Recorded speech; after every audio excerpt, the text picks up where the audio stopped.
There shall be no whimsical Jimmy dance to start the wildcard episode of NFL Afters, brought to you by our friends at PointsBet.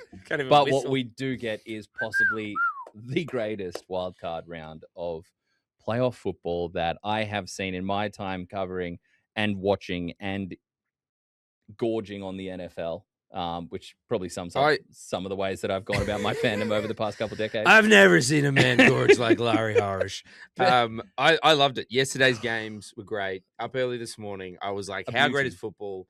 And then my birds went and I'm trying to think without swearing. Yeah. S the B? Yeah, S the B. That's what I was trying to say. S the B. But I will say, you are wearing a jacket. And before recording, what did you say? You're like, Real men wear shackets. Real men wear jackets. So I'll wear this one because I won't get to. And you know what? I actually wore these colors today. You wore noticed? The birds colors. Yeah. I see that. So you see this green under here. So I wore that, but I wore black over the top because I had a feeling we'd be mourning. No, you'd be mourning, but it would be a funeral for the Eagles season. That's why the black is over the top. It is. Yeah. And look, we're still world champs for under a month.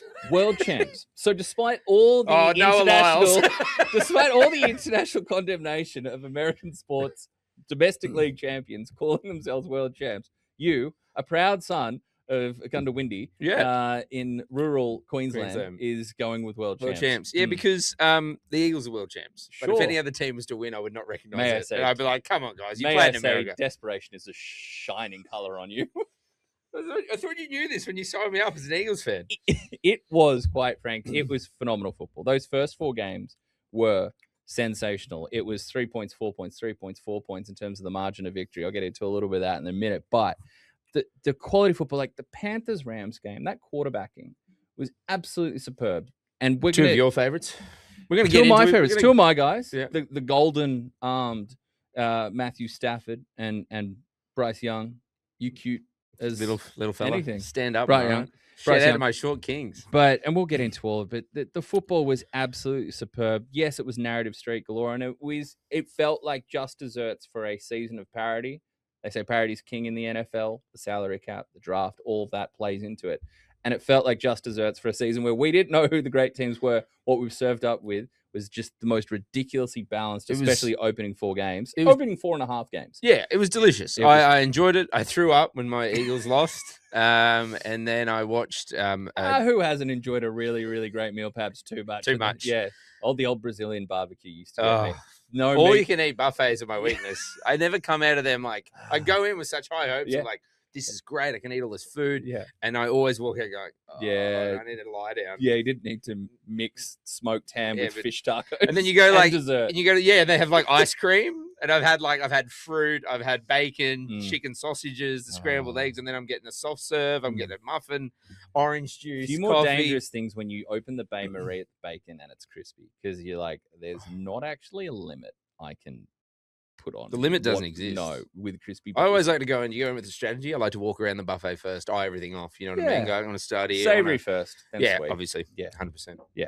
But if you don't walk out feeling awful, cereals buffet for suckers. You and me, we're going to start a new podcast called Buffet Boys, where Laurie and Jimmy travel the world reviewing some of the world's great buffets. Starting in San Francisco. Yeah. We should cover that. You mentioned it. The game that wasn't that great, Patriots and Chargers. Compared to the other games, it was a bit of a snooze. It was a 3-point game for a huge chunk of it. In the back end of this one, with halfway through the fourth quarter, I was catching the end of the game with one of our colleagues, and I turned and said to him, I said, I think Justin he's playing this game like he wants to leave injured at this point. And then he wanted to visit the blue tent. And then he took all 100% of a helmet to his sternum about 30 seconds later. They just didn't have enough against a more complete team. One of these teams had some semblance of a running game, had more explosive plays, and the protection, there was spirited efforts, but it was 6 sacks taken with Justin Herbert. It felt like about 1,000 in that fourth quarter. They just felt different though, because Drake Maye got sacked 5 times. He did, but the way Herbert got hit, it just seemed harder. It felt more calamitous. Not that we want to rank sacks, because that's when you get into the problem with sack records. The TJ Watt Hivers, fans of me. Yeah, you love the Watt brothers. You know what? JJ's really grown on me. Yeah. Post-retirement. I think he's an awesome commentator. I think he's great. I thought he was someone who came across a little canned throughout his career. Yeah. Not Russell Wilson level, but Mr. Unlimited. But I thought he's an awesome commentator. He's great in his post career, post playing career, and shout out to Derek Watt as well. He never gets any love. Little fullback action there. Who doesn't love that in 2025-26? But yeah, when it comes to the Chargers, well, I think those receivers need to have a good, hard look at themselves in the mirror as well, because there was Collinsworth pointed it out. There was not a lot of open happening downfield, and behind whatever they were trying to piece together in pass protection, it felt where we knew it was going. It felt like this is where Chargers fans knew where it was going. They were kind of trying to keep it close and happy that they were within touching distance, but this didn't feel like a championship run at any point. No, look, I think at the end of the day, like considering where they were and how beat up that offensive line was, I think they're incredibly lucky to end 11-6 and get in there. I think this is kind of what we thought this game would be. I think the Patriots did enough in the end. It was 6-3 at halftime. Yeah. Finish up with a multi-score win, and that's fine.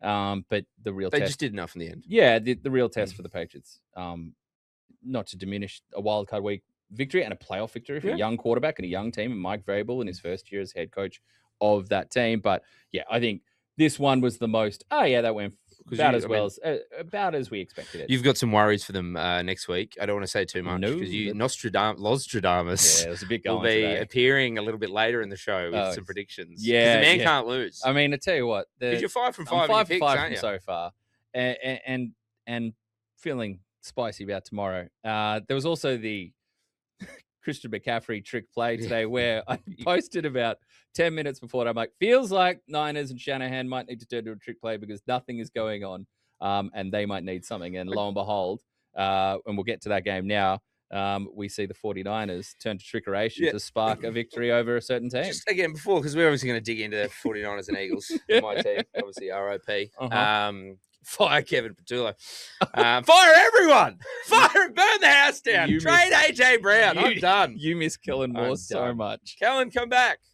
Miss you. I just want to say, if you are an NFL team and you are looking for a head coach, don't rule out Laurie Horesh, because Laurie has blown me away this year with his insights of the game and seeing plays ahead of time. So, mate, I just want to throw your name out there into the mix. Thanks very much. You want to coach the Giants? I'm just going to guess at plays. That'll be, as I've guessed at my picks, that'll be I'll flip a coin. Run pass? Hey, you do research. I've never done research at all on this show. Complete vibes. Speaking of vibes, we've got some tequila here. We do. Because would you like to explain today? Look, look. Disappointing, very disappointing, because they march on. Yes. Without George Kittle. Look, the 49ers march on. We just finished talking about the Chargers and injuries. Usually they steal the injury storyline, but this year there's been no contender that battled through more kind of injury-related adversity and kept on going and kept reaching. Jeez, that's a big pull. Almost peaking at the end of the season, despite everything that was going on before the Seahawks humbled them late on. But the 49ers, they emerged victorious from this, but their most recognizable passing game target, George Kittle, who's had such an up and down season, he goes down with an Achilles tear. It's been confirmed. But in and amongst that was a report from Diana Rossini of The Athletic, formerly of ESPN, who said that here's the treat. A San Francisco 49ers employee just walked into the locker room carrying a bottle of tequila, and it was for George Kittle. So in honor of George Kittle, his amazing contribution to the game, not just this season, but for many, many years. We hope we see him again because he will be, it's been pointed out, he'll be likely pushing 34 the next time he's back on the paddock. Phenomenal effort for you, Kittle. Went down. Wow, that's very nice. It's good, isn't it? That's really good. It's the Casamigos? Yeah. With silver tequila. Do you have any stories about drinking silver tequila? Listen, Laurie. Listen. Just saying that silver tequila, and the Ciudad de Mexico. I'm not sure exactly that's how you say it in Spanish, but Mexico City have. I'd like to say fond memories, but the memories aren't that strong. But what I'll do, I'll put it out there to the fans of NFL Afters. If you do see, we're going to be at the Super Bowl this year. If you do make your way to San Francisco and you do see Laurie, ask him about silver tequila in Mexico. Yeah, that's a story for off the show, unfortunately. Certainly, but it does involve the McChicken tequila. That was phenomenal. Let's get out of here. Oh, it is draft season for some fan bases. But look, Eagles 49ers. Your thoughts on this Eagles showing where it felt like they were the more likely early on. they had it wasn't consistent, but they had some good Saquon Barkley runs, and then and they had Jalen Hurts, moving around a little bit here and there, and they had Devontae Smith. I thought looked at times uncoverable in this game. Yeah. But yeah, what are your takeaways from the Super Bowl champions falling at the first hurdle? Look, I have to say, it's not surprising. No. Like the season for us has been bitterly disappointing when you compare it to last year, and we were the Super Bowl winners. Yes. But look, we early last season we had it was a bit clunky and it didn't look good, but we got it right. It's 3 straight years of this where this really strong win-loss record, and you're still going, but is it? Yeah, and look, I mean, last year it clicked into gear, and that Super Bowl we just blew out Kansas City Chiefs and the Commanders the week before. it was a freight train. Yeah, it was that. Watching that was unbelievable. The undoubted best team in football. But look, I mean, it's easy to say, it's Kevin's fault, Kevin Patullo, and I do think he should be gone because again, look, we stuck with him the whole year, but it never did click. No. I've seen people say we should get rid of Sirianni. I'm unsure of getting rid of Sirianni. A Super Bowl winning head I know. coach. I like him. It was only a year ago that we won the Super Bowl. People have short memories. Especially in Philly. Doug Peterson knows. Yeah, Dougie knows. We love to hate. Whether we're winning or losing, we still love to hate. Even in a winning game, we'll find something we didn't like a play call. So I don't want to I've saw a bunch of tweets, calling for everyone to get fired. I think put in our group chat today, I said trade AJ. Well, on that. They have a great relationship, AJ and Sirianni. So he says afterwards. My favourite take, and I'll tell you this, shout out to Big Dom. Big Dom had more receptions than AJ Brown after the first quarter. That is correct. You saw the footage. It was in the second quarter. Big Dom caught a ball. Yeah, Brady. AJ never saw another one. Brady, not overly happy, though. Body catch. Yeah. Said he'd like to extend and snatch that thing. What do you say? Thumbs together. I love it. Hey, Brady, some really good areas. I've been pretty critical of him as a caller. I think it's been better this year. His talk about the type of throwing technique you want. The reverse C. The reverse C, how you want the spiral to come out, dealing with the weather. And look, you can be a Pats hater, a Pats lover. You can think Brady's the greatest quarterback of all time. You can think he was a system quarterback and anywhere in between.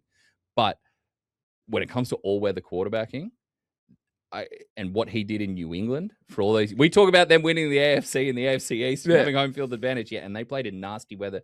To get that insight, that's exactly what you want at this pointy end of the season from someone like Brady, who's seen it all and done it all in every single type of circumstance. I can give it up to him. I did not like him when he started commentary. No, I did not think he was a good commentator. Pitchy, rhythm was off. Yep. But now I think he's really found his groove. Yep. And I think he's been really insightful. Like the point when they're talking about the wind and how you throw the ball and the point of it and stuff. And that's what I really want to hear, right? And that's the stuff with especially quarterbacks when they just leave the game. Like Romo when he started. They just leave the game and then they get to start predicting things like, because you have an absolute finger on the pulse of what defenses are doing in the NFL. That's going to fade after you're 5, 6, 7 years out of the league.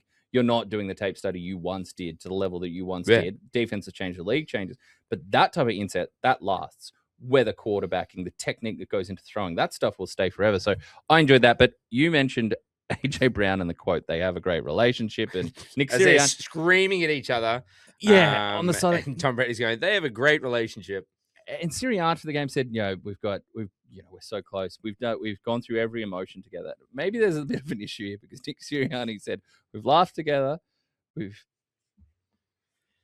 cried together, and we've yelled together. That sometimes it feels like those are the only emotions that we're getting out of Nick Sirianni, and that maybe we need a little more nuance to your emotional spectrum and across the emotional rainbow. Maybe a couple of different pitch changes there from the extremes. But if I was looking at this and salary cap didn't matter, it feels like AJ Brown's last game. It would make a lot of sense to move him in that this is still clearly very physically talented. You scraped over 1,000 yards this season in a season of frustration, clearly. Yeah. And not a consistent part of the offense. But lack of being featured in this game that ends their campaign. They don't like to say title defense in Philadelphia. I get it. But the lack of production, the lack of being featured, clearly still the talent is there.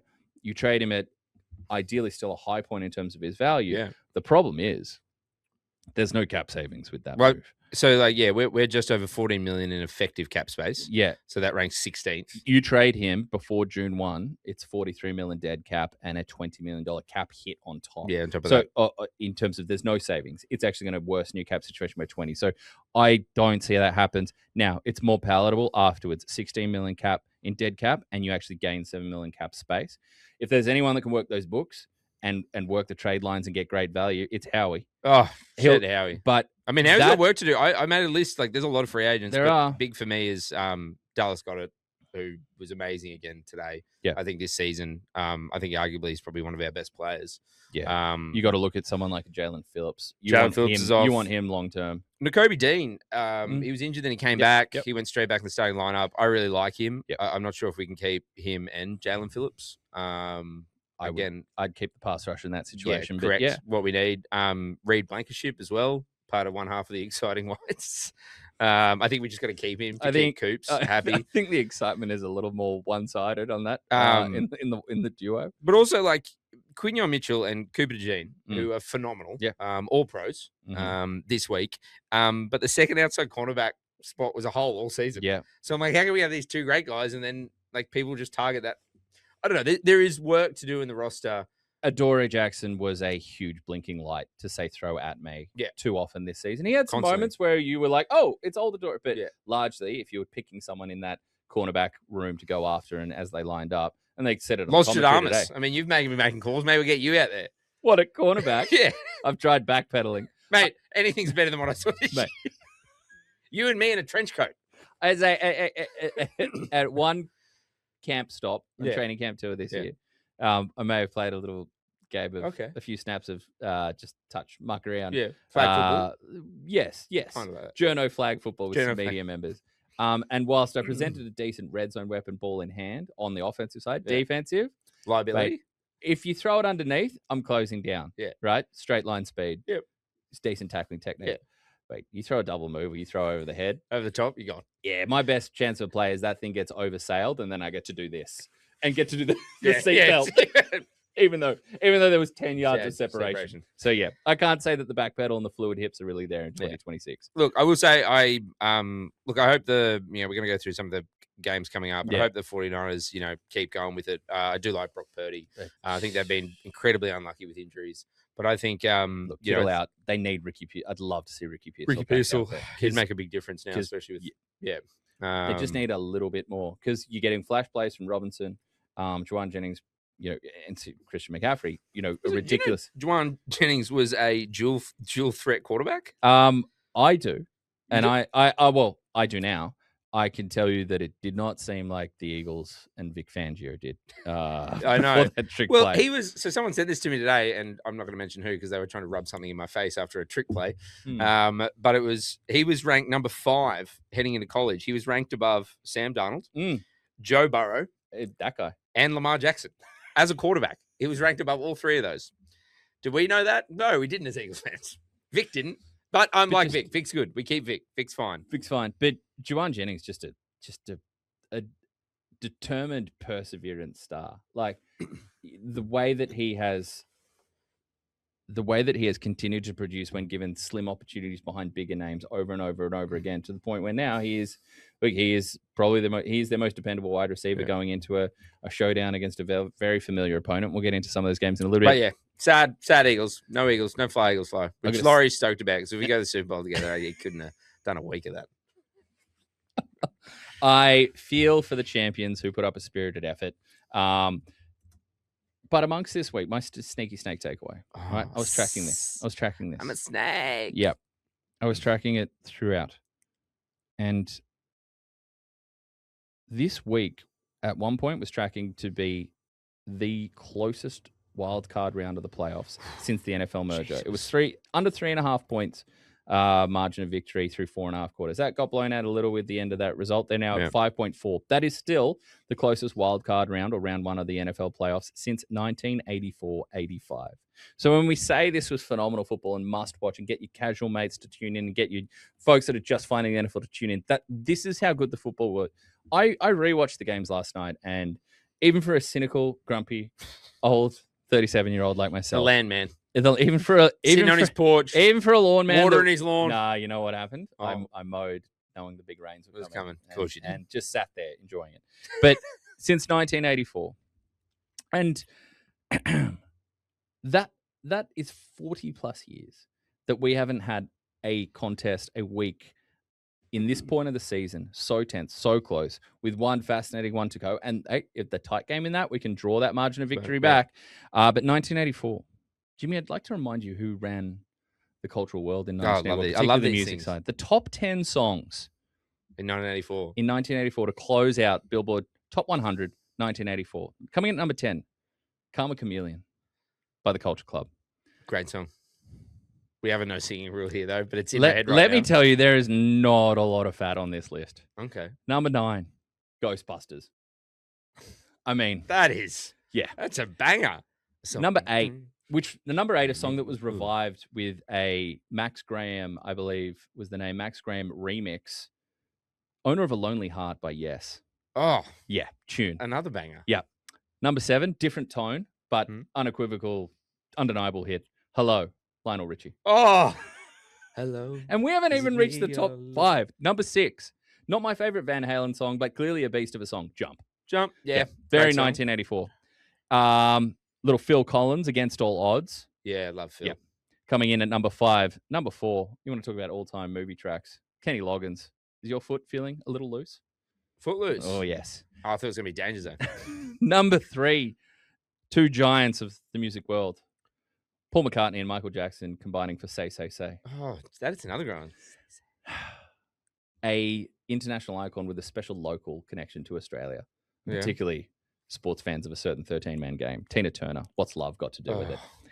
How good Simply the Best. And Simply the Best this year was possibly the greatest, in my opinion, possibly the greatest pop musician that the world has ever seen. Prince, When Doves Cry. When Doves Cry. Yeah. That's a strong list. So 1984. That's the top 10.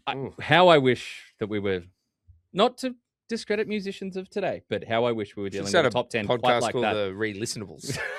We have so many podcasts that songs. It's going to be busy off season. We're busy. Buffet Boys, The Re-Listenables. The microphones are not leaving these faces for the rest of the year, and it's January 12th. You're going to love it, guys. So Sneaky Snake Take of the Week, that if it did feel that close, and if it did feel that good and that intense and that heart racing, it was. It has been 40-odd years since we've seen a weekend quite like that, and we still got one more game to go. Yeah, it was good. Just good. I love that. Look, let's keep moving. I'm going to go to one of the other great games. Bills 27, Jaguares 24. Mm-hmm. Straight off the bat, I've written tush pushed. Yeah. This is a team that voted to not have the tush push. Yep. Despite being probably the second best at it in the league. Correct. Yep. Second best at it. You're welcome, Bills fans, because twice it saved you. Yes. So he hit that long pass to Brandon Cooks. Who's been a good little pickup for them. Then a tush push on 4th and inches that ended up 10 yards. Tush push. What? It's not supposed to be pushed that tush. Like Springboks rolling ball. Yeah, tush rolled, tush moved. And that got to Jacksonville's 1-yard line with another tush push to a touchdown, which essentially that was with a minute and 2 seconds ago. And that's what won them the game. I think. Good situational football late from Josh Allen. We had a few Josh Allen on Josh Hines Allen moments, which is always fun. Always fun when the universe spins in that perfect symmetrical way. Jags felt stronger earlier in this one. Trevor Lawrence blinked late. It felt like it was who's going to have the ball last and who's going to blink. Yeah. And I just want to give a shout out because you can talk about all sorts of things here. Parker Washington had a really nice game. Brian Thomas Jr. got in the end zone. Bashal Tootin early on looked like he was sparking that run game, but I want to give some love on the Bills side to Tre'Davious White, who had been cast out of town. I think he was at the Rams, and it did not work out. Yep. Long-term build that had made his way back to Buffalo, and this was like the Trey White of old, who was threatening to be the best corner in the game. He looked like Trey White from 10 years ago in his college days at LSU, and when he first broke out into the NFL scene. But Trey White, 3 pass defense on the day, the game-sealing one on a good ball from Trevor Lawrence that was on target to his desired receiver. It just so happened that Trey White got up there, tipped that thing, and they turned it over and pulled off the pick. But just some love for Tre'Davious White, who it felt like he was getting into, corners fall off a cliff early and quickly often, and it felt like that may be where it's going. But some standout moments today.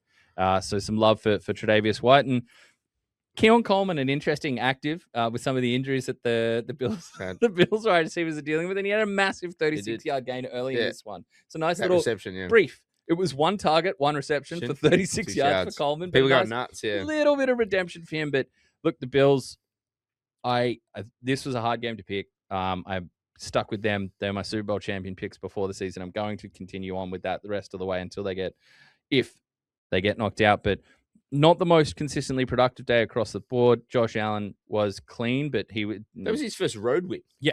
This means more than Josh Allen putting up 450 yards and 4 touchdowns and 2 on the ground. This type of victory going on the road in the postseason, on a day where James Cook didn't take an immense amount off his plate and was kept to three odd yards a carry, which is not what we expect from someone like James Cook. It's not the monkey off their back, but it felt like a little bit of a baby ape just off the shoulder, just a touch. I don't think going into the finals, I don't think there was pressure on one person more than Josh Allen. Nope. I still think the narrative will be anything less than a Super Bowl, not win, but making it. Anything less than making a Super Bowl will be a failure. Yep. And even then, I still think that, again, depending on how you play that out. I just don't think there's any more pressure because, again, there's all these teams that are out that haven't been there, specifically Kansas City, Patty Mahomes. And, I think people are just going, all right, well, you're, the reigning MVP, arguably the best or one of the best players in the entire league. Yep. You should carry – doesn't matter who's on this team, you should carry to the Super Bowl because it's easy. Yep. And even now, they got we'll mention it a little bit later, but they've got, Broncos coming up. Mm. And even then, what has this Broncos team done? Yeah. So people should just go, no, you're right. Keep going. The expectation is higher on them than anybody else coming into this thing. Yeah. And especially because people are going to throw up the quarterback that he's lining up against next as well. Yeah. Because it is Bo Nix, Bo Nix has had incredibly impressive moments. He's had moments of high frustration where you wonder whether the coaching staff judges him. And here we have Josh Allen, the reigning MVP. Won't be the MVP this time around, but the reigning MVP in a year where the other members of the Big Four aren't there. No Mahomes, no Burrow, no Lamar Jackson. That tier that he's been, and now no Eagles, but that tier that he's been compared with over and over and over and over and over again. He's the only one standing to not take advantage of this. On the Jag side of things, it seems like the biggest narrative coming out of this might be the reporter who spoke lovingly to Liam Cohen, and everybody has a take on it. Yeah. Either it's the sweetest thing in the world, or how dare you take time away from legitimate media questions about.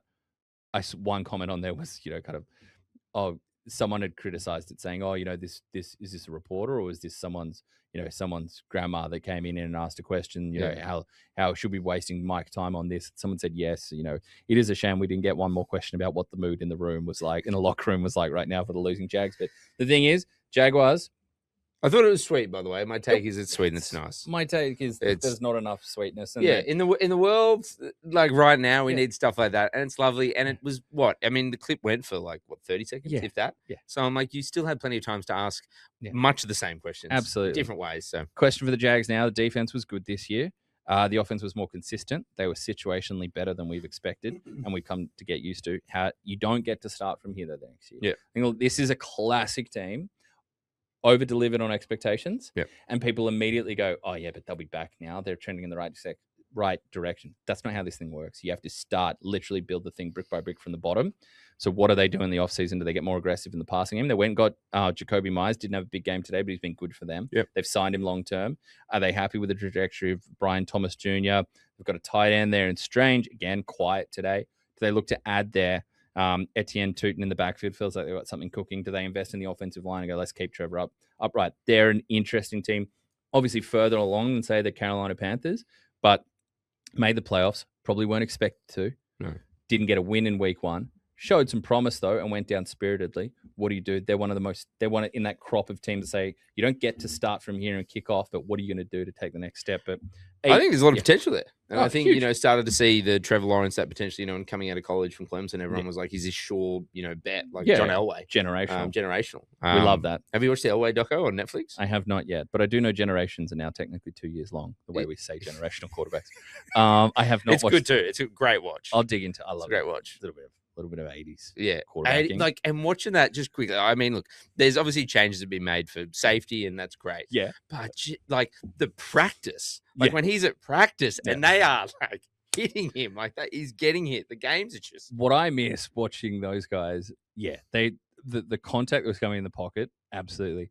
Those flutter feet 9-step drops from under center. Oh yeah, where the eyes don't leave. Yeah. There's no play action, and then it's like Elway or Moreno just launching at 65 downfield. Yeah. That's beautiful. Yeah. With some big old shoulder pads. it's great. Yeah, it's no, beautiful it's great, stuff. great football. And then during it, they changed the Broncos. They got that old the orange throwback, and they changed to the darker blue. And I'm like, we talked about it was sneaky snake last week. Keep the colours the same. Keep the colours.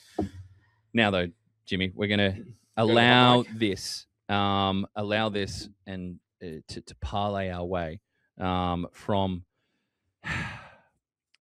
our opening stanza into the hot mic, and it's getting pointed, and people are in their emotions, and that's understandable. Can I just say, live as we speak? Yes, I've got a voice note from Maddie from Melbourne. Oh, you haven't? Because we have like a little group chat. We have a plan of the show, but he has just sent one through, and I haven't even listened to it. I haven't listened to it either. Run it. Just riv it. We're doing it live. We're doing it live. We're doing it live. Oh no!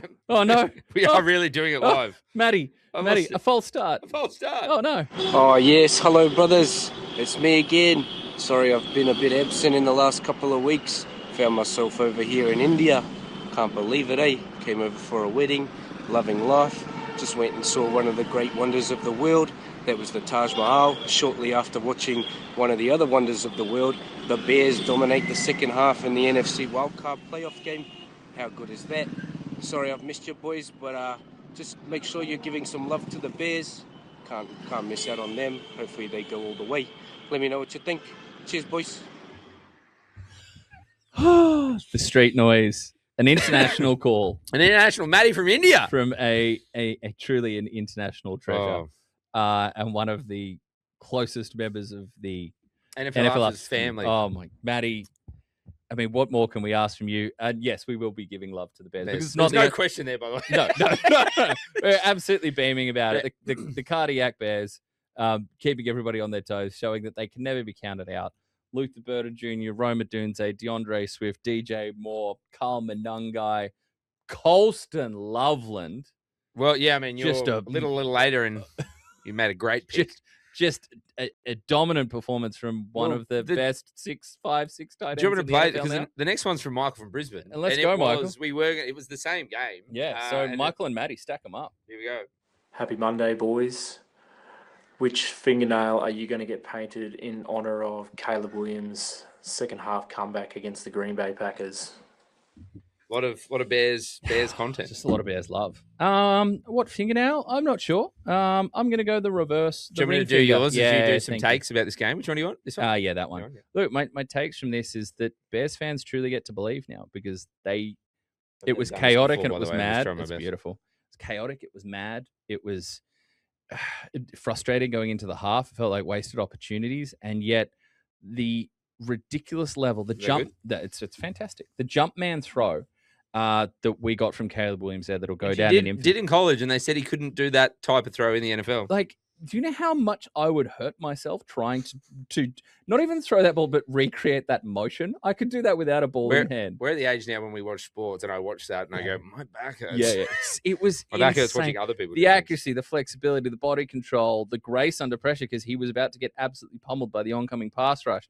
The little fake screen out wide, only to see DJ Moore scream down the sideline for the go-ahead touchdown. The release on that touchdown.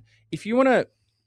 The design for that play from Ben Johnson, where DJ Moore gets open down, but it's like it's three receivers aligned very close proximity, and the way they all release and seeing the Packers secondary try and deal with it, it felt like watching.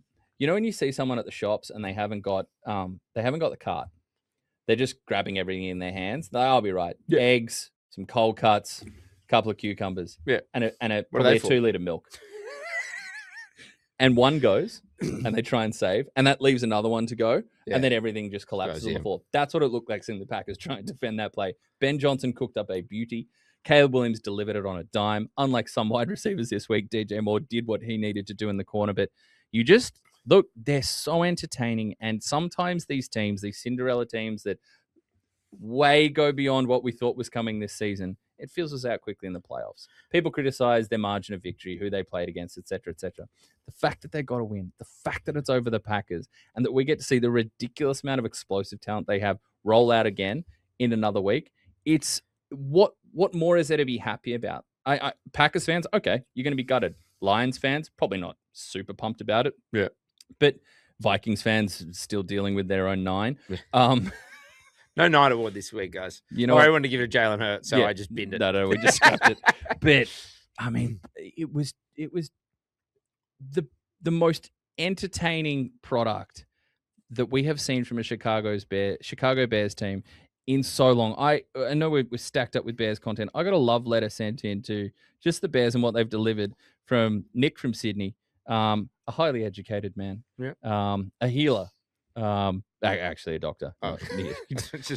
He doesn't sell like bootleg Panadol. He said, I met that guy. He just replied to me just in the DMs, and Nick, lovely man, just said, "Man, after following the Bears for a decade and never having anything close to a passer like Caleb, it's just so much fun. Cutler aired it out, but never had any magic like this. You couldn't care less about his completion percentage when he makes all these clutch plays. It effing rules." I mean, given the choice, right? You're given the choice for that game, you would pick Caleb Williams over Jordan Love 10 times out of 10? Or was it a couple of times you picked Jordan? In terms of just, I want this quarterback? Yeah. For that game. Walking into that game, I thought the Bears were going in a way more positive direction than the Packers.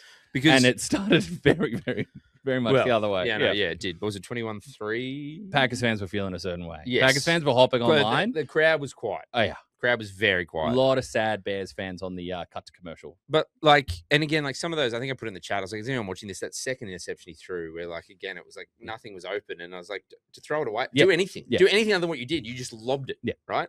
And then you look at the stats of the quarterbacks, right? And the Bears won and Caleb made these huge plays. But Jordan Love, 24 of 46. Yep.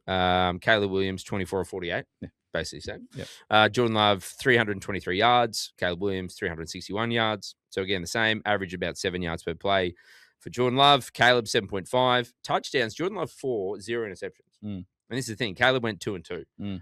Both got sacked once. But again, it's hard to explain, but it's like, would Jordan Love have made some of those throws that Caleb did to win the game? No, and Jordan Love his fadeaway is his trademark, and he was known coming out of college as someone who could do that second phase play kind of stuff. But Caleb Williams, the scrambling as well, came up with some big scrambles in this game. Caleb Williams is clearly football fast. Yeah. I don't have his timed speed. Caleb Williams 40-yard dash. Can't remember if he did one. Can be out. Timed speed. He didn't run. It was kind of reported to be in the high 4.5, so pretty nifty for a quarterback. But he's football fast. He knows how to. His lines, the angles he takes are really, really good. But it's fun. It's so much fun. Showing people who don't. At the pointy end. Yeah, it's not fun. And then look, I know I've invoked this name to me. Tony Romo was a lot of fun. Jinking in and out of the pocket. Tony Romo? Jinking in and out of the pocket, creating fourth phase plays, fifth phase plays, but Tony Romo wasn't the best fun version of himself at the pointy end of a lot of games. Well, Caleb Williams has proven to do that. And he was criticized for being brand aware, super confident, knows painting his fingernails. Painting his fingernails. How much? Yeah, super confident. And that's what it looks like late in those games. He backs himself. And can you imagine how much this guy's going to back himself as he grows older in this league and sees more defensive looks and gets more of that, embedded, institutionalized knowledge of what schemes are and disguises are? The belief is ridiculous. And I'm excited to continue to watch this team because you know that people need to catch fire sometimes to win a Super Bowl, right? Yeah. And it's a confidence thing. And again, watching that, was it down 21-3 at halftime or whatever? I, at no point, and I was texting some friends, ever thought that they were out of that because of what he had done in other games this season. And again, it gives you the confidence to do that. Yeah, again, it was pretty messy at the start. Yeah. Again, I thought those 2 interceptions were ugly, to say the least. But I also think when you throw those types of balls, it is something that I feel like you could sit down during the week and talk about. It's not like he wasn't trying something really bad. He just kind of lobbed that second one. Like I said, it's like, just don't do that. Yeah. Do anything else. Yeah. You know what I mean? Yeah. Just bin that. Bin it. And he'll get there because believe it or not, guys, and I went on a little Insta rant yesterday for the haters out there, for people that like to bury him straight away and said the kid just doesn't have it and all that kind of stuff. quarterbacks can grow. Yeah. And this year, perhaps more than... And we're still hoping Jalen can. This year, perhaps more than any other, is reminding us about the quarterback redemption and what writing off quarterbacks looks like. Last 2 years, I should say, especially. Right. All right. Well, just quickly, gun to your head right now. Yeah. You've got to pick between Caleb. Yeah. I'll put Jaden Daniels in there and Drake Maye, the top 3 picks of that draft. Going forward, if you're starting a franchise tomorrow. I'll go 1, 2, 3. Yep. Give me Drake. Okay. Still, yep. Yep. Still Drake. Caleb, and then Jaden Daniels. Yep. That's what I'll take off the bat. But that's a real close 1-2 battle. Very close 1-2 battle. And I would be tickled pink to get either of them. To get either of them. All right, we've got another one here. This is another heartfelt one. Beautiful one. Heartwarming one. Yeah. Just to see the lovely message. Millie from Sydney. Do you have this one queued up? I have it here, I think. Stand by. Another international. Hey guys, Millie here, big NFL Afters fan. I recently went to Vegas and watched the Raiders and the Chiefs. Do you think it was Travis Kelce's last game? Keen to hear your thoughts.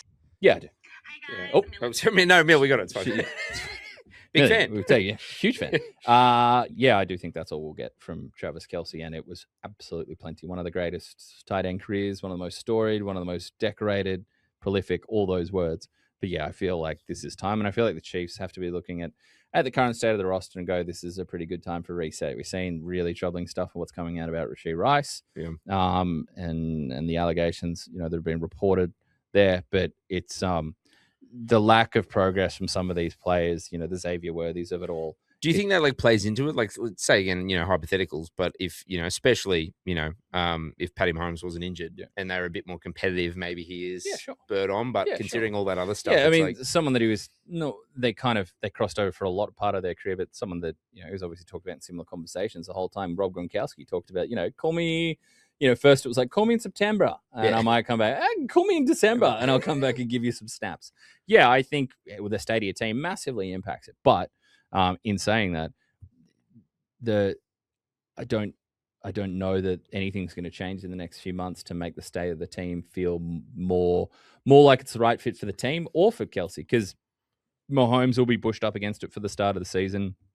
They have to retool what they're doing from a talent standpoint on offense, and quite frankly, Andy Reid, this wasn't his greatest schematic year by any chance. And he's probably going to go into the lab and cook up some different things and how that's going to look. And well, I've got a quick one for you. Yeah. We've been doing it with quarterbacks. Who do you love? I'm going to give you 2 tight ends. Oh, yeah. Okay. You got to tell me which one you want. So first one has played 192 games. Yes. Has 1,080 receptions for 13,000 yards. They have 3 championships. They have been to the Pro Bowl 11 times. They've been to All-Pro 7 times. Yeah. Your other tight end has played 270 games, has 1,327 receptions for 15,000 yards, has no championships, been to the Pro Bowl 14 times, and has been an All-Pro 10 times. Yeah, the no champions feels like it's Tony Gonzalez. And the other one is Travis Kelce. There you go. Look, who's better all time? Tony G. Tony G? Yeah. But yeah, whose career would I have preferred? Travis Kelce, any day of the week. To get those 3 championships. Once you get past a certain amount of Pro Bowls and thousands of receptions and yards, you'd like to. I'd trade a couple thousand yards in for. Yeah, I'm sure Tony would give you some back. Yeah. So Tony's like, I played 270 games. I'll play 170. Yeah. I'll give you 100 games. Let's talk about the quarterbacks Tony Gonzalez played during his Chiefs time as well compared to Travis Kelce. Yeah. All right. One more here. To veer off from the heartwarming and sweet to the mildly... Tinfoil hats. To the tinfoil hat. Get your tinfoil hats out, guys. There is thoughts are brewing. There are thoughts are brewing in San Francisco, in the Bay Area, and a certain patch of land. Here we go. This one from Elliot from Ulladulla. Loz, Jimmy, how are you fellas? A little birdie told me that you guys are having a bit of tequila to help cope with the injury to George Kittle, just as he did in the 49ers sheds. Correct. Well, this might shed a little bit of light on why this keeps happening to the San Francisco 49ers. A theory is going around online at the moment that essentially there's an electromagnetic field from a substation really close to Levi Stadium in the practice field that is weakening the soft tissue of the 49ers Obviously, players naturally. and, essentially making them more injury prone, which is the only kind of logical explanation of why they break down so much. And if you look at the reviews of this electrical substation right next to Levi Stadium, there are a lot of one-star reviews. Got to hit the Google reviews. Casey Brandt causes 49 players frequent injuries. Please remove. Meme Source has said, why is this thing even here? So, look, I honestly think there is some substance to this, and maybe you should look into it if you have a research guy or a producer, because Krugs. it might cost them the Super Bowl this year. So I say, first thing I did when I heard that was because it was doing the rounds, right? Yep. I did see a lot of it. Yep. Was I grew up playing sports and I was injured a lot. Yeah. Did a lot of injuries. Yeah. So I called mum. Yeah. And I said, Mum, any chance I grew up next to a power station? And she said no, but geez, used to stand in the microwave real close. Did you see who was it? Let's go to another sport, rugby league. Oh, okay, yeah. Did you see it? There was Which rugby league player is most likely to be exposed to electromagnetic fields? This guy was like, "Oh, I can see who it is. Is it Kerr? Josh Kerr." Josh Kerr was like, his parents would bring in a microwave, turn it on, open the door, and face it near him when he was in his bed, hoping that like the radioactive waves would make him like bigger or something. People have got to stop watching Halloween episodes of The Simpsons and getting ideas. You're another sport. You're in Dave Warner. Yes. Got kicked out of a hotel because they got KFC drunk on the way home, and he rubbed the KFC on the wall to see if it would go see-through, specifically because he'd seen it on The Simpsons. Dr. Nick says, "Hi, everybody. It's your window to weight gain. If the paper goes clear, that's okay." I don't know what it is. Window to weight gain, yeah. Sorry. Yes. Well, my question off this is, obviously, it started on Twitter. Then there's been like medical experts that have come out and said, no, that's a lab study that says high exposure to, low level electromagnetic fields. I think the acronym is ELF or something. Great movie. Yeah. A lot of exposure to that in a lab setting could cause some breakdown of cells, but this is not exactly that setting. I was worried about when I used to heat up things late at night, Mike. I used to put my junk near the microwave, and I'm worried now that's why it's not I was about to ask you what was the most likely food that you would microwave as a kid over and over again, but we've just gone in a completely different direction. Can I just, quickly, we'll move into a different direction. I'm not a big microwave guy. No? I haven't lived with a microwave my entire life. Oh. Like, now that I'm with my partner, we bought a place, like, she loves to, I don't like to reheat food. Yeah. I'm like a big cold pizza guy. Well, like anything, I just love cold stuff. So big microwave guy when when your child doesn't want to eat the food because it's hot, leaves it too long, then it gets cold, and then you have to put it in for like 12 seconds to get it to mildly lukewarm. Yeah. Goldilocks. I feel like a couple of things have interrupted some of the big microwave uses. What you can do with an air fryer, what you can do on a sandwich press. That's what with I mean. Pizza. You know, get the crispy bottom and heat it. Did I tell you when I was in a hotel once and I did want to heat up some pizza? I inverted the iron because it's this triangle shape and a slice of pizza fits. Any concerns about the fabrics that were on that iron, or it's that hot it'll burn all the germs away? The real story was I was with a mate in Melbourne. We were holidaying and he wanted to heat it up. Mates, because I'm like, I got friends. I've got some great friends. No, and he wanted to heat it up because we got it the night before. We're poor. We're uni students. We're traveling down there. I think the AFL Grand Final or something. Yeah. Anyway, so I was like, mate, just put it on the thing. Like I showed him how to do it because I'm like, I don't need to heat it up. I didn't need the iron. He did. So then he went to iron his shirt and it just put all this little red sauce. No, it was just the oil. But it just the oil obviously set. Yeah. Not easy to get out oil. No. It's exactly what is a nice press shirt. I guess on this, my one takeaway, my one big question is, right, this is what's happened to the 49ers and their injury-riddled season. Lots of numbers about, they've been top 5 in this type of injury rate, soft tissues and high ankle sprains, as we all like to call it, syndesmosis. He's hurt his syndesmosis. He's snapped his syndesmosis. Snapped his Cindy. He's not a Cindy. He's not his Cindy. He's not a Lorper. That's so Aussie. Just how far away can we get from it? It's not his Lorps. Yeah, that's it. Yeah. Radio Row, Super Bowl, just asking an injured player, how's your Lorps going, mate? You think you're going to be ready to go. But if that's what's happened to the 49ers, what type of power plant is operating near the Chargers? Because that has been a yearly thing. If they've got the low electromagnetic field going on, do the Chargers have Homer Simpson's nuclear power plant? With him I've gone fishing sign just posted up there. I think we need to worry about who's in charge of the Jets and what power plant are they next to. because it's affecting their brains. Yeah, that might be a very potent power plant. That's the study you need to do. That might be as we talked about, that might be the power plant a little south of Lavender Town with some of the energy that's going on and causing all sorts of nonsense over the packs. At One Jets Way, I believe they call it, a heralded address. All right, that has been a phenomenal hot mic brought to you by Max. The Macca's hot mic delivered. We went all over the place. Not for me. I gotta get a microwave. It's a cold mics for me. We may have just bought a new microwave to match the kitchen better. Oh God. You match a kettle too? Not on purpose, but it does a little bit. Little matte black finish. All right, moving on. Quick hits. Yeah. AKA the other guys / games. There's no other games. We've touched on the games. But we are going to do a little prognostication, little future gazing. Just look not navel gazing. Not navel gazing. I've seen some navels. Let me tell you, Mike. I went down to South Beach.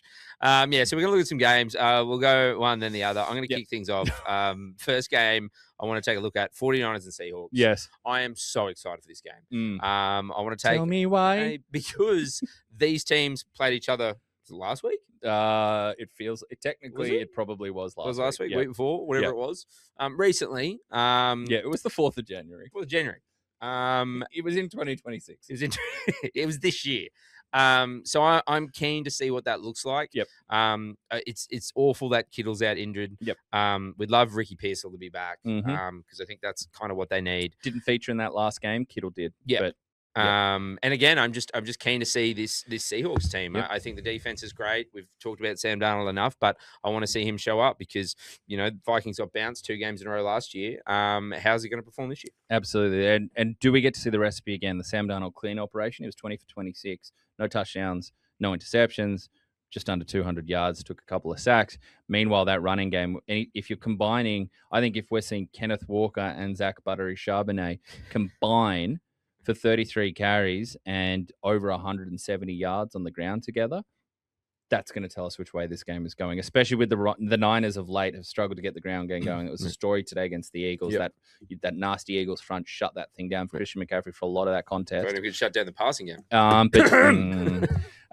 And spirited performance from that hampered and hurt 49ers defense, and in comes Jackson Smith and GB, which would be a fun one to watch. But I think I'm looking at that. If that ground game gets going, that's what I've got eyes on for the Seahawks for sure, because I think that sets the platform for everything else. All right, swinging over to Rams Bears. Shit at the bees. So the Rams started about as fast as possible this week, right? It was the Puka show early. We've got touchdowns happening for the big man. That's not been the Bears' MO. No. So my big thing is I'm not here to doubt the Bears' comeback ability. Far from it. But if you go out and spot this Rams team 3 scores in the first half with all that they can load up, Sean McVay gets cooking with Carl Williams and with Kyron Williams, and Blake Corum in the run game, and that opens up all sorts of stuff for those 2 incredible lead receivers there, Matthew Stafford to Cook. That's a huge order. Can the Bears get up early? Can the Bears wake up on time? Well, Bears notoriously don't. Bears hibernate. Will they set the alarm for the Teddy Bears picnic? They do. Today's the day the Teddy Bears have their picnic. I know we said no singing. That was a regular season. We're now in the finals. Exactly. So. And also, I just did a Backstreet Boys line and that 2 minutes ago. Yeah. That's a great song. That's a great song. I haven't thought of that song in forever. Yes. I hadn't thought about a lot of things until we had a child. It's your child and me. That's it. The 2 pivotal moments in the past half decade of my life. I was taking my puppy Goose for a walk with my partner, and I walked past. It's just an apartment complex, and it just had the number 67 on it because that was the address, right? And I just turned to my partner. I'm like 67, 6, and she goes, "You were just like Laurie's child." And I started doing reverse humps on the ground. Oh, yeah, something Laurie's kid does. Well, take it up with Laurie. It's been a fun summer break. I think the question we need to answer: the LA Rams, can they do it on a cold, wet night in Stoke? Sorry, Chicago. Yes, because they're on the other side. Team. They're a West Coast shiny team. Yeah. And before that, Matthew Stafford played in Detroit. Let me check my notes. Also, Dome. Correct. But this is a beauty. This is it was snow. I mean, it didn't really affect the game, but early on it was a little bit of snow. Yeah, there was expected to be a bit more weather than we got. What? But what if there is? Stafford was superb, particularly late in this game. It was a little up and down early on, but the quarterbacking showdown that he just came out of was phenomenal. I think we get another one here, and I am tipping, and I hate to say this to Maddie. I've got the Bears moving on. Sorry, I've got the Rams moving on. Maddie. My internal morality clause was just like, nope, not going to let you say it. You're going to say Bears. Ooh, you're going to make a smart little point here, are you, man? Here come Bears. Yeah. Here's Laurie's dumb brain. You say Bears now. Ha ha. You had too much tequila. Yeah. Not enough. Oh, yeah, well, maybe a little more clear. All right, Bills, Broncos. Look, I think what I said before, I still don't think there's more pressure on than anyone other than Josh Allen, and I'm keen to see how he performs. Yep. I think they're a great defensive team. Yep. Shout out to Paddy Surtain, the second from Roll Tide. Say the line. Alabama. Say the line, bro. I didn't do it. And again, Nick Bonito, you've mentioned. Yes. The start of the season, I don't think anyone's talking about him, and plenty of people. Not like this. Not like this. But there's many names on that defensive side of the ball. But we don't know what we're going to see from Bo Nix. Which Bo turns up? Is it the aggressive, piercing, sideline throwing Bo Nix? Yeah. Or is it the guy that looks like he's not trusted to, take off the training wheels? Yeah. So again, but I'm really keen to see how Josh Allen performs. Can he get his second road playoff win? There feels like there's going to be a moment in this game, not taking away from the defensive front or anything like that, but it feels like we're going to get a true kind of almost blur everybody else out in the field for this play, and it's just going to be a Josh versus Pat Surtain moment.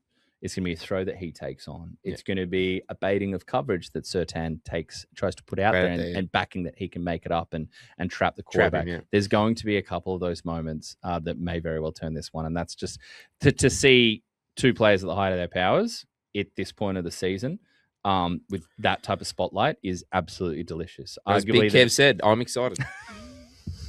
R.I.P. Yeah, okay. Wanted to. Not traditionally how the phrase R.I.P. is said with a question mark after it, but I just wanted to it's a safe bet. I just wanted to be It was Big Kev, mate, not Little Kev. All right.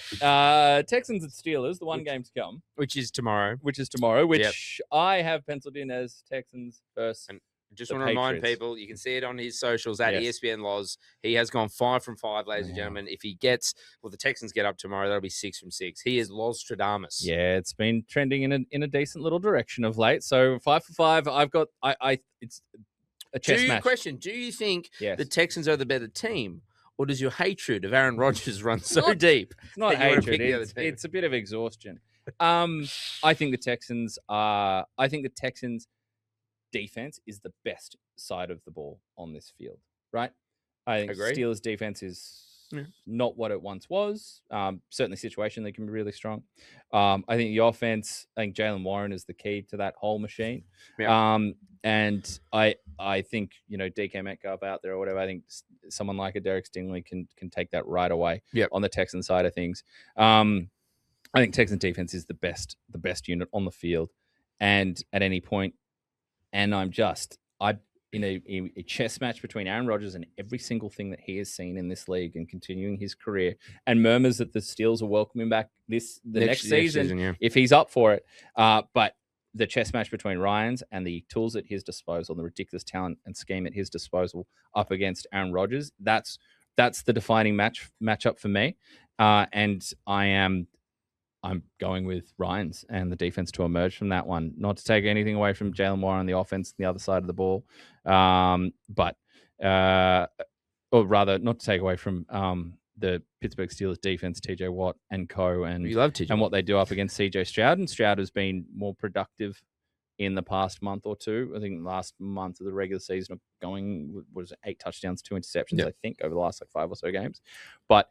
They'll need to ideally get some ground game going, but give me the Texans. I just think they walk in. It's like sometimes it feels like in a fantasy football trade or a real life trade, you always want to come away with the best player involved in the trade.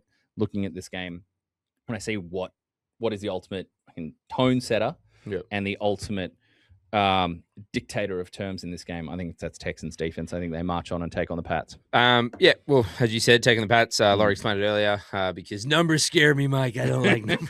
That was more, I nearly said it. I'm not allowed to say it. Anyway. No. I know numbers. That was more Red 47. Yeah, Red 47.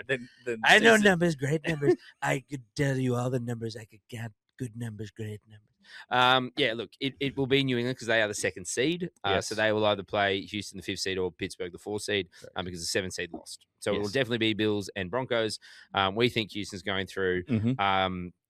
Look, you mentioned it to me earlier. I mean, you could probably speak on it better than me. I still like the Patriots. I didn't love what I saw today. I mean, they just did enough in the end. But that, as you just mentioned there, that defense is a lot more scarier than what the Chargers have. Yep. And it's probably a game where the Patriots go, "Ooh, we don't really want to play this team." Yeah, I don't think this is how Pats fans would have wanted this to shake out. For the numbers to fall this way, there's always a massive chance. But it's especially like... Yeah, you're at home, and that makes a huge difference, right? It's great home field advantage to have. Vrabel will lean into that. Yeah. Pats fans, Boston sports fans, no shyness to being vocal, but frosty, frigid conditions and a hard-ass defense is not something anyone ever wants to sign up for. No. And if you think that team locks it down and that team hits hard and that team harasses the quarterback and confuses the quarterback and disguises things in the best of circumstances, and then you throw in some weather and some frigidness, I can't see that. And when the most important person is almost always the most important person on the field is the quarterback, it's why the MVP debate looks what it looks like. But when so much depends on the overwhelming talent of your quarterback as opposed to an overwhelming running back or an outstanding, unstoppable star receiver. Yeah. When so much depends on that, that's just not a scenario I think the Pats fans would have put at the top of their Christmas, New Year's wish list. Yeah. Look, moving on to something I don't want to talk about. Yes. We've got history. Brought to you by our friends at StatMate. But it is now... It's knowing. Yeah, Laurie 5, Jimmy 6. Edging I said closer. last week I shouldn't have picked with my heart because I picked Jalen Hurts to throw for 2+ touchdowns. Yep. And he did not. Yeah. And my brain said, we talked about it earlier, your brain was having a fart. Oh, it was saying, you know, hey, good I'm sorry to to be doing it. Nowhere else. Silent but deadly. As Mel Brooks once said, I'll never be able to write anything funnier than a fart. But yeah, I picked Jalen Hurts. I was like, no, I shouldn't do this. And yeah, I shouldn't have. And you picked Colston Loveland to have 4 catches or more.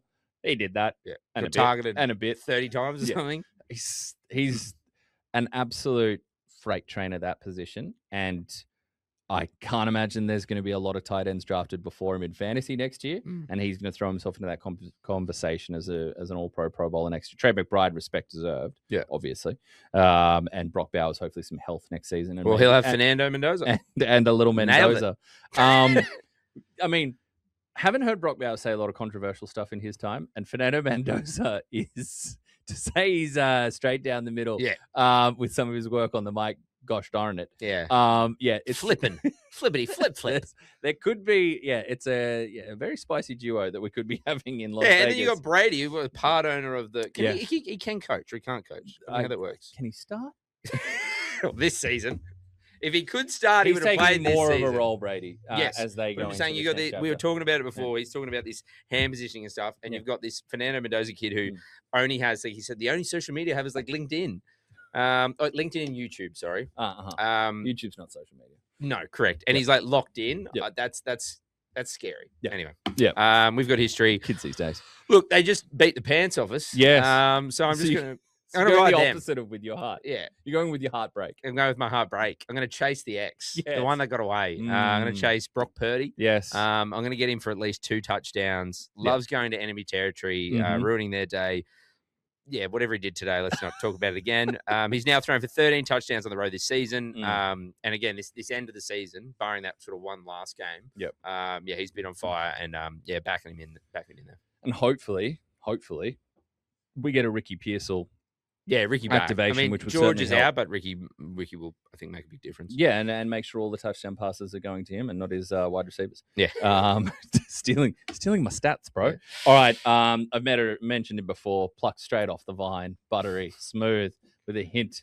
Generally a hint of an oaky taste that comes with this drop. I love a woody Chardonnay. Zach Charbonnet, the vulture.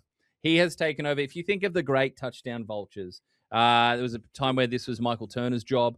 I think of the great Mike Tolbert, who felt like he was about 5'4" wide and 5'4" tall. There's been some phenomenal touchdown vultures over the years. And I think of Michael Bush during the Chicago Bears run. My guy, love Bush. But Zach Charbonnet, one of the preeminent touchdown vulture in the league.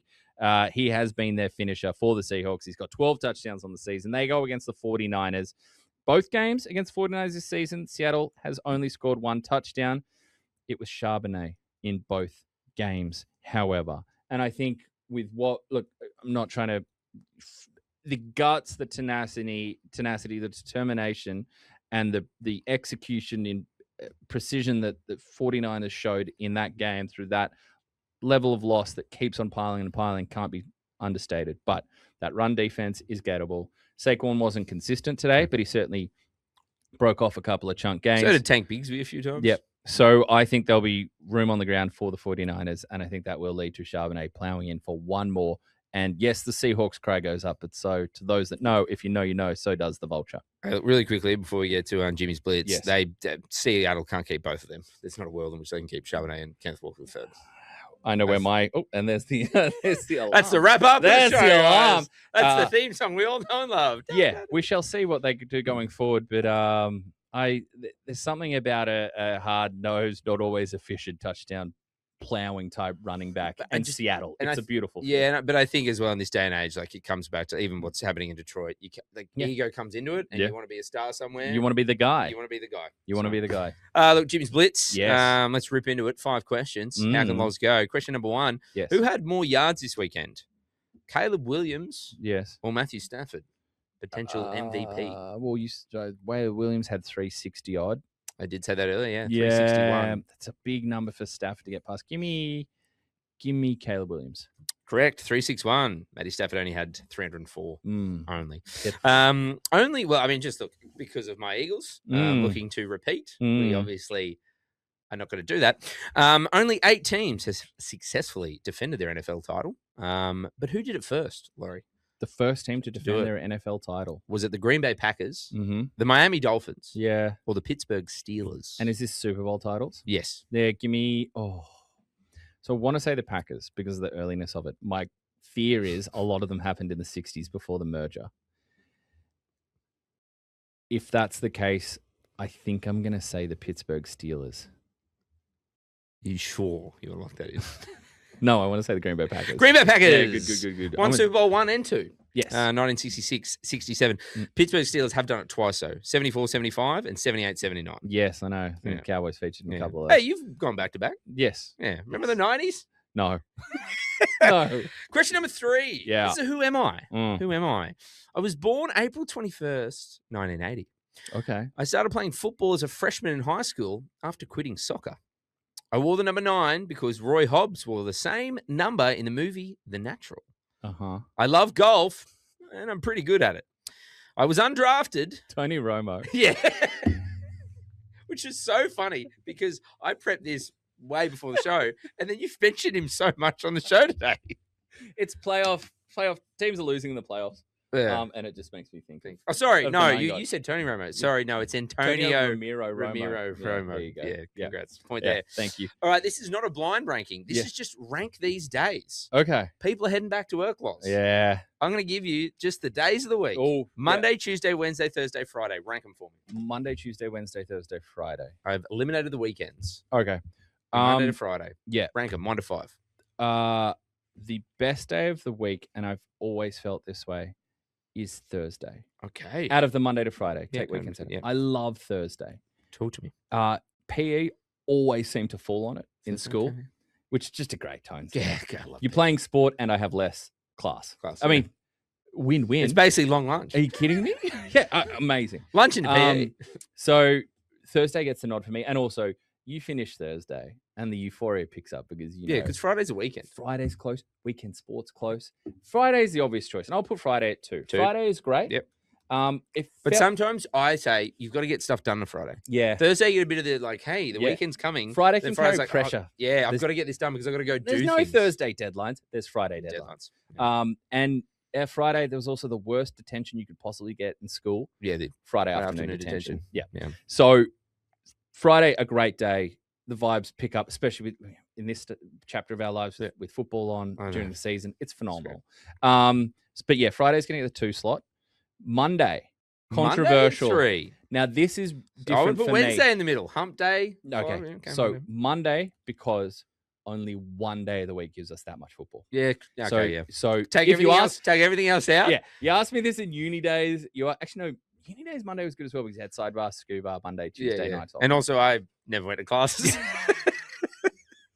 But Monday gets bad rap, particularly in school, and the Sunday scaries and all that. But yeah, we got NFL, baby. We get got football, baby. We get football. Probably should have ranked it higher, maybe. So if that's what you're going on. But Mon- You've That's locked it 5 in months now. of the year. There's the No, you're other right. 7. Yeah, no. It's the other Getting 7. sad. All right, 4. I'm gonna give to Wednesday. Yep. Downside of Wednesday, you're very far from your weekend memories. You're still a good bit away. Wednesday's promising things. A big sports training day. Used to get a lot of sport training going on. I believe we had some soccer and cricket competitions after school on Wednesday. But I think Wednesday the week's turning. You can suddenly look towards the end of the week and the weekend. Waiver wire Wednesday. It brings both stress and fun. But you also have to deal with a lot of hump day chat. Not positive. Not positive. Not positive. But Wednesdays, it's solid. I'll put it at 4. And Tuesday, it's you got none of the let's catch up with my mates, catch up with everyone from the weekend. No. Less football. So far from the weekend. What's Tuesday offering you? Yeah. We had a brief period where Tuesday had a little bit Tuesday afternoon. Because also sport, Mondays, but it wasn't great. Oh, argue. Mondays, sometimes you can be a little slow, right? Also, You're getting up early, watching football, maybe a little dusty from the weekend. You know what Mondays you also have? What? Public holiday. Public holidays. But guess what? Tuesday, you're really going to have to start working. Yeah. Mondays, you can get away with a slow day. And again, Tuesday, you got to start doing it. That's great. So Laurie's gone there. Number 1 is Thursday. Yep. 2 is Friday. Yep. 3 is Monday. Yep. 4 is Wednesday. Yep. 5 is Tuesday. Yeah, please let me know your thoughts. Obviously, there's some personal experience weighing in there, but I like it. Great choices. Yeah, I really wanted to put some. You showed us you're working. Get an extra point there for that. Thanks. All right, last one. I feel like you'll know the answer. This is the general knowledge one. Which creatures have the largest brain size relative to their body mass? Is it A, bears? Yeah. B, lions? Yeah. Or C, rats? I'm gonna go with rats. It's bears, mate. Oh. It's always bears. Oh no. Maddie. Chicago, mate. Yeah, I let Chicago. you down there. That's why. A galaxy. I said you should know this one. Yeah, I should have known this one. I was too busy crowing off my previous answer. We're really with no notice. Yeah, you were riding high. You went from Tony Romo, who am I? You were like, this is euphoric. I'm having the best time. Then I'm ranking days. Yeah. And then bam. Yeah. I'm gonna You were Justin Herberted. You got helmeted into the chest. Sternum is so sore. Yeah. Oh, Jimmy. What's not sore is my football-loving heart after today. Eagles got eliminated, but I thought I'd have a terrible time here. Yeah. And I actually had a wonderful time. A little bit of catharsis. Might have been the tequila. We set the Probably the tequila, but also you. Sometimes And you just got to NFL. cathart a little. Yeah. Yeah. And that's what we're here. Not Don't cathart too hard. Yes. Because sometimes that's when you get you a don't Coke want to around. follow through on your catharting. All right, Jimmy, it's been delightful. Wild card through 5. Yes, I'm 5-5. It's been a delicious slate of games. I hope we get tomorrow's narrative straight. Tomorrow's history in the air. Yeah. Here he is, Aaron Rodgers. The last of his generation. No one's thought more than this man. What? No one's seen more football than this man other than Tom Brady, Brett Favre, Vinny Testaverde. Vinny. The U. How about the U too, making the college football finals? Well, let's talk about that. You want to talk about some refereeing at the end there? Yeah. Ole Miss the call there, ref. Hey, how about that? Hey, oh God, still on. Oh no, we're starting a college football show. Oh no, oh, college chaos with Loz and Jimmy. All right, come back next week for divisional round chaos. Same time, same channel, same football fun for myself, Laurie, and the man with one name, Jimmy, and one slightly broken football heart, but no less excited for what we've got ahead. It's been NFL Afters, presented by our friends at PointsBet. We will see you next time. Dallas sucks. Go Birds. We all suck today. We all suck today.